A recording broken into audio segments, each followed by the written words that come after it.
So I want to show you guys how I got this 1 is to 5 error on gold, and how I'm also targeting another 1 is to 5 on gold.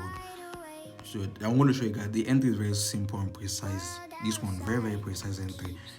Firstly, on the what's it called?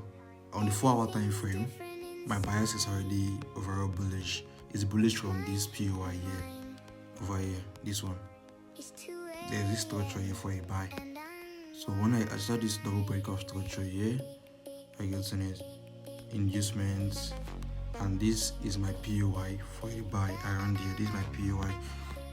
So when the market tap the POI for the buy, which is at this point, I know that I'm overall bullish. And since I'm overall bullish, my first target in mind was to take out this inducement here, this single candle inducement. And the second target in mind is to take out this other inducement here, using inducement liquidity.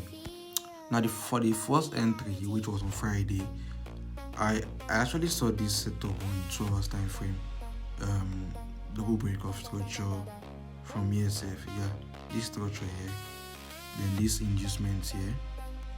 But then again, I was like, oh, market's not going to come back here, because the way market is behaving recently, it's not going to come back to this POI for the buy. Instead, to keep buying to the upside. So since I knew that it would keep buying to the upside from my studying, I had to go scale down to the 15-minute time frame to get continuation entry instead. And on the 15-minute time frame, I saw this double break of structure here. First structure, second structure, that's DBOS. Then what's the next thing I pay attention to? Pay attention to the inducements, which was my single candle inducement. Then the next thing is to look out for the POI that is closest to the inducements, and that is also what unmitigated. Now the POI that is closest to this inducement and it's unmitigated is this breaker block over here. So I follow the 4 rows in picking the value point of interest, which is giving me this breaker block for the buy.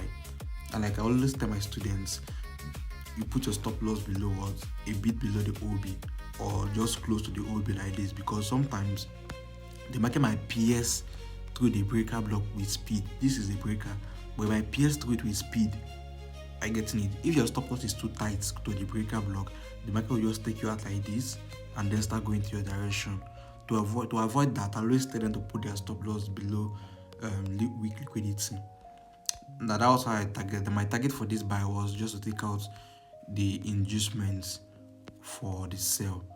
I noticed that the market is not selling from this POI again, because I was actually seeing it sell from this 4 hours breaker block. But when the market got there, I saw that okay, the market is just doing anyhow. It's not ready to break past that POI. So I had to start looking for more buys. I don't know where okay, good.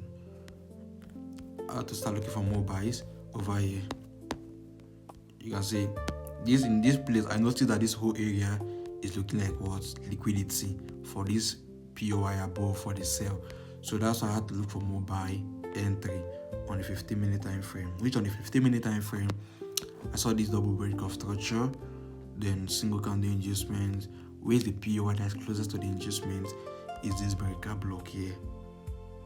And that was why I set this breaker block for my entry.